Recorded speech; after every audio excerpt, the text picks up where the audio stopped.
Welcome to the C-Pod. This is our first episode. We are bringing you this podcast to talk about everything to do with cancer. Yeah, so both of us have experienced it, and we're just normal people who like a normal chat. A bit about us. I'm Beth.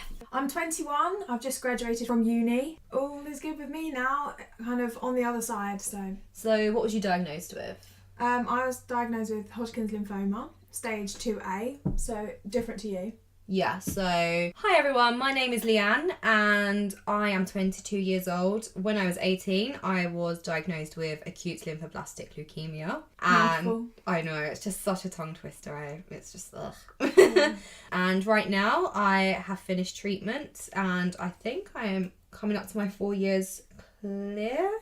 Thank you. And I'm at university on my third year, so yeah, we're getting there. Yeah, it feels like a long haul, doesn't it? A long road. Oh my gosh, it takes forever to get back on track, I think. Or it feels like it anyway.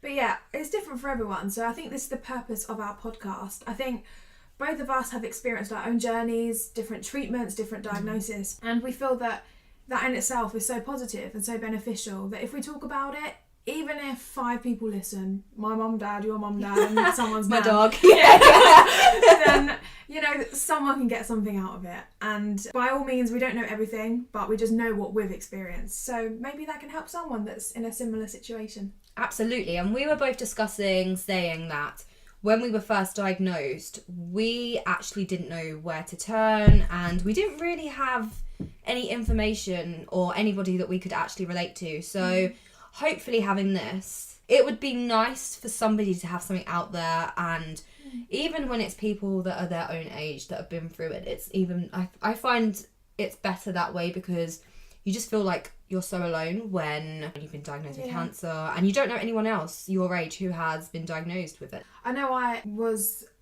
in sixth form when I was diagnosed, and my school has around 2,000 students, something like that, and I thought, here and now, out of all 2,000 students, I am that one person. Yeah, one person. And also, crazy. From year 7, the start of school, all the way to sixth form, the turnover has been even more. And no one had anything that I knew about anyway. So it's very easy to say, why me?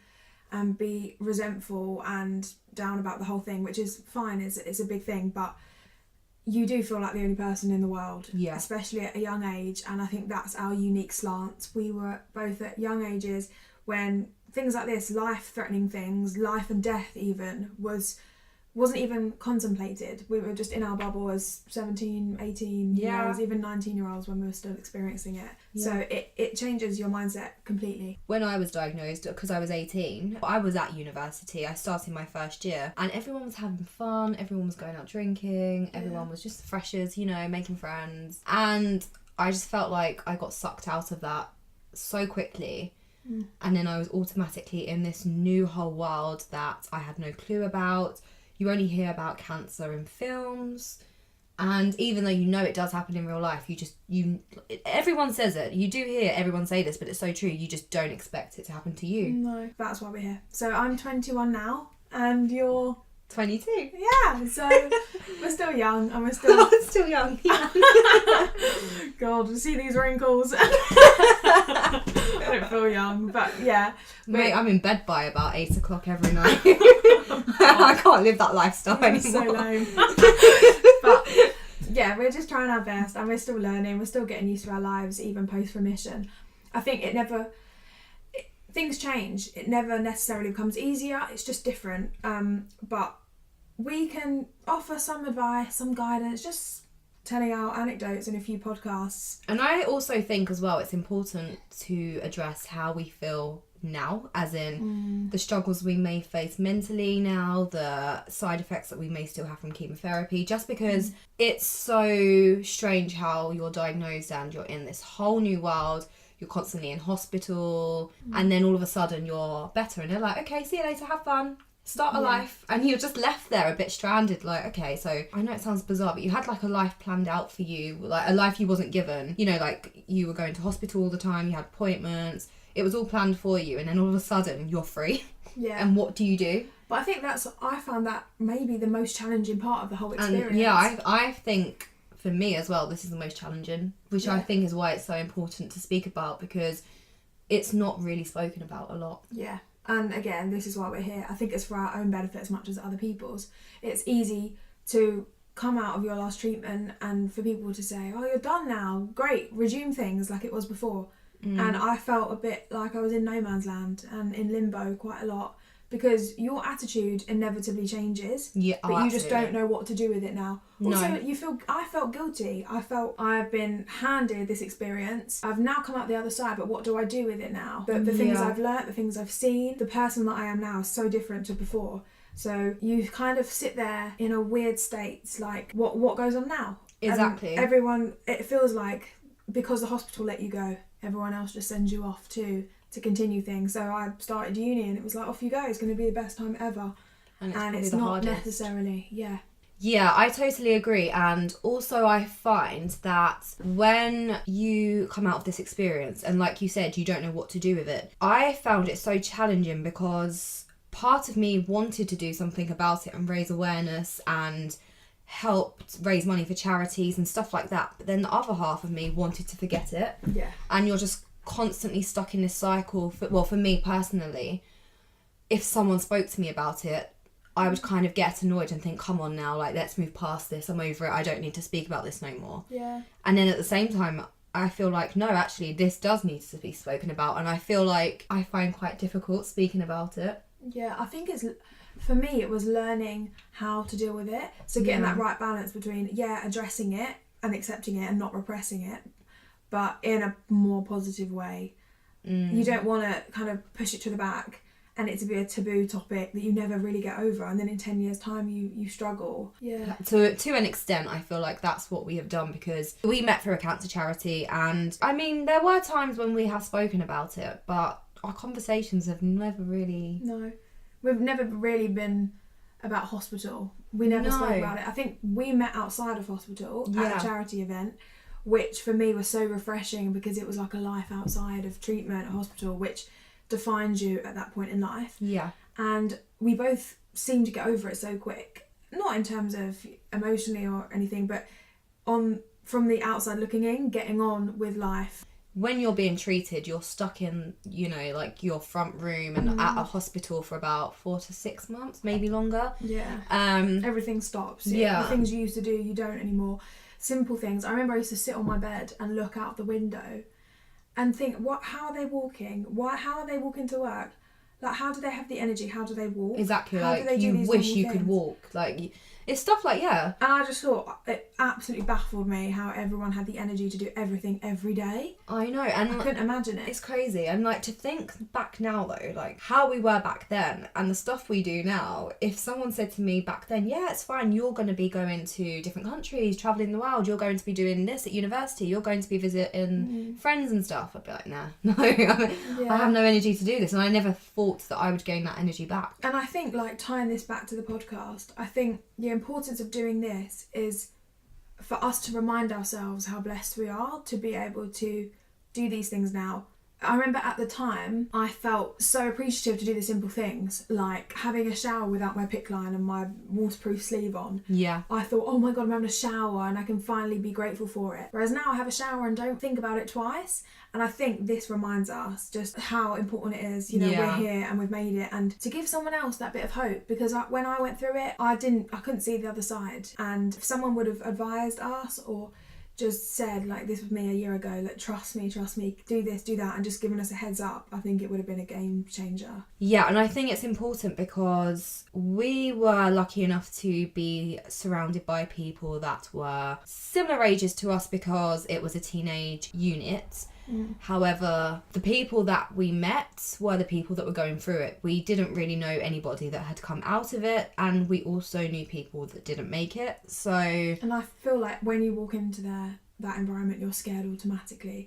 Because it's like a film. I remember walking in, 17-year-old me, active, played competitive sport, rocked in my netball kit, the fittest I've ever been. And as soon as I walked in, they were just pale white, like skeletons sitting in wheelchairs with tubes, and I thought, oh my god, this is enough to scare anyone, let alone someone that's about to go through it. And I remember the skeleton was probably me. Hi. Yeah, then it changes. The two months later, I was that person. It's crazy. Now I'm this, and now you are you. Yeah. And we forget that we were like that once, and just simple things you just forget about. But I remember my dad saying one time that he came to the hospital with me near the start of chemo. He said like, "Oh, I've had a really bad day at work today. I'm really stressed," or moaning. And he went into the teenage cancer unit and was just taken aback. And he said, if anyone is feeling ungrateful, dissatisfied, just moaning about their 9 to 5 or the bus was late, etc., just take them there, and it will just change them. It will change perspective so much. It just leaves you feeling just gobsmacked, no words. No, I agree. I mean, like, now we're back to normal. Everything's finally setting back into place. You know, it's normal. It's human to moan. When you do go back there, just for checkups or just... I remember when they first went in, we didn't complain at all. And I know people don't know what you're going through, but if I had a friend that was talking to me about boy issues, for example, I tried so hard to not be mad almost because, you know, she has boy issues. Yeah, that sucks. But what about what I'm going through? Do you know? It's so hard to get that happy medium. Like, you want people to be able to talk to you like normal, yet your priorities have changed so much, and you wish you could have these little issues. Yeah. But you can't even bear to think about it right now because you just don't even know what tomorrow holds. Yeah. So as we were saying before, me and Beth actually met at a charity event, and we're going to basically tell you a little bit about how we became friends. So we met at the go-karting, didn't we? Yeah, but you did slide into my DMs before that. So. Wow. Yeah, so we were both involved with the charity, and every time I went, they were like, "Oh, you should get to know Leanne, you're so similar, same age group. Do you know her?" And I was like, no. But your name popped up all the time, and they were like, "How's Leanne? How's Leanne doing?" I don't know if that's a good thing or a bad thing. You know? I know. And I just thought, well, I don't know because I've never met her. Who is she? So I thought, wow, okay, I'll have to meet this Leanne. And obviously at that point in time, just to know anyone who's you can kind of relate to, same age. We were from like half an hour away as well, would just be amazing. So I thought, oh, okay. Found out about you. And then we actually properly met face to face when we went to a Father's Day go-karting event. So it was us two and both of our dads. We started chatting there, and then I remember though. One of the team members of the charity, she came up to me, and because obviously they spoke to me about you before as well, and then she was like, "Leanne, that's Beth over there. Go speak to her." And I was like, "What?" And I was like, it was like a blind date or something. Like they're pushing me to they you. actively set us up, didn't they? And they was like, "Go on, speak to her." And I was thinking, I can't just go up to her and say, "Hi, my name's Leanne, how are you?" Like, it's so random. I know. And then I think we were the first two to come out of the go-karts, weren't we? And then we spoke then, and then I was like, "Are you Beth?" And you were like, "Are you Leanne?" And then I remember looking up, and the member was like, "Yes, well done. Success. Congratulations, you finally got there." Oh yeah, and I think it helped loads because our dads are very similar. They love to chat. Yeah. Oh, they're from the East End. They love it. Oh, football. Do you know about that road in Dagenham in East London? Yeah, they love it. So that really helped. Yeah, because your dad is from where I'm from, right? Yeah. And my mum isn't that far from here, and I guess my dad lives. It sounds like they're very similar backgrounds. Yeah. So they love it. They love a good chat. They do. We have to drag them apart. Really. Yeah. We're like, all right, come on now, guys. I know. Standing in the front drive at 11 p.m. at night. You're making our friendship look rubbish. Like, come on. And we can talk for England. I know. Yeah. So that was really nice. We just came together really because of that. We had lots of similarities. Yeah. And it was kind of like a familiar face, like you know, it was really nice. So I think that's really worthwhile.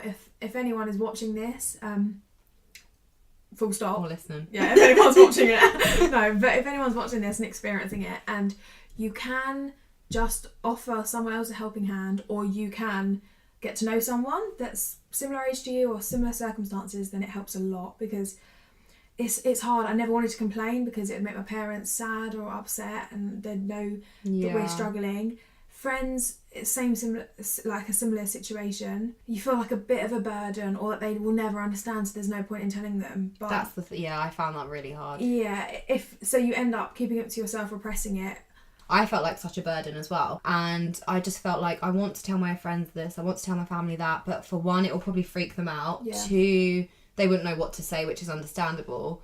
So I kept it to myself. And you just think, what's the point? Exactly. And even now, if someone speaks to me about it, I can't speak about it back because I'm so used to keeping it in that I don't know, it's weird. It feels like it's a wall. And I can't get past that wall. Or you only say the things that people want you to say. So how is it?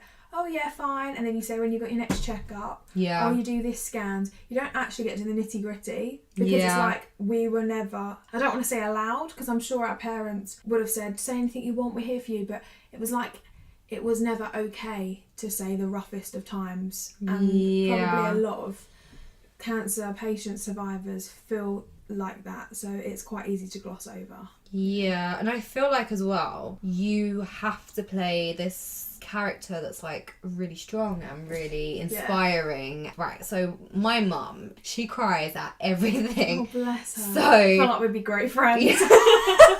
So whenever we had some bad news, I thought, okay, I know she's gonna start off, so I have to be the one that's like, okay, no, it's fine. I feel like you have to play a strong character in yourself for yourself as well. Because even if your parents don't show the emotion, you know it actually gets to them. Oh, absolutely. My parents don't really show too much emotion, but during that time, I could just see right through it. I could see right through the facade that they created. Yeah. And just knew that they were struggling. And I remember one time I was really upset and my uncle just cried over me, and I thought, wow, I can't take this. They cry, that's game over, because they're the rocks in this situation. Yeah. But they saw me as their rock, you know. If I was keeping strong, they would keep strong. It's a cycle, it's a virtuous cycle. If one of you breaks down, then everyone rest does. Of us do. So it's a hard one. Again, whatever works for you, just do what you want.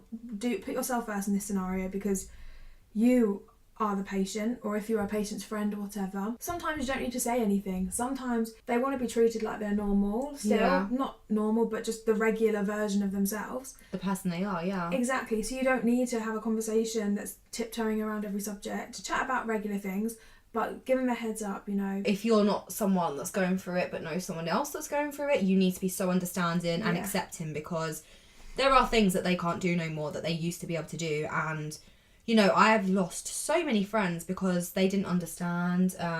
We'll touch up on this on a different episode. We'll cover friendships and relationships, stuff like that. Yeah, all of these things we'll go into more detail. This is just glossing over. This is just, Okay, so how we're going to address the podcast, we're going to have a few episodes just on different things. So hopefully just the most common things that people worry about or think about or have questions. Yeah. Things people want to know, like diagnosis, what the whole experience was like, and that's going to be really fun to talk about. Yeah, so we'll do, we'll cover things from diagnosis to mentality, how ours was, friends, relationships, and just like general struggles and things really, but trying to approach this topic from all aspects. So if you're watching or listening and have any ideas, suggestions, then feel free, because we're open-minded and we'll do a bit of anything and everything. We do have a lot of ideas, but we would really like to take your suggestions too, so that we can answer them. And just know that we are not going to hold back on the things we say. So we are trying to do this in a way that is not scary, which I know sounds stupid because cancer is the thing that people fear the most. But if you just talk about it, it's fine. It just blows my mind. And so it's so common. You know, everyone knows someone that's gone through it, or it might have been themselves. So let's just talk and make the whole experience a bit easier. I truly believe that the battle is mentally and physically. I think a good mental state does help you in some cases. Yes, it can't completely, but for me, a bit of confidence, a bit of motivation and optimism would have helped me a lot, just by hearing someone else's version. Yeah, no, I totally agree. And I actually really like the idea that we both had different cancers, purely because we can expand on so much more than just our own experiences. I mean, obviously there two of many, and everyone is different. Their experiences are different, but we have had same side effects, but we've also had very different side effects. It's the truth, and we just want to share our knowledge and experience as much as we possibly can. But you can relate to us, or you could be completely different. Exactly. Even if you have the same things, people have completely different side effects, symptoms, they struggle in different ways. I know some people that after they're in remission, they get on with straight away, they go back to their job or uni, and some people just can't, and that's fine.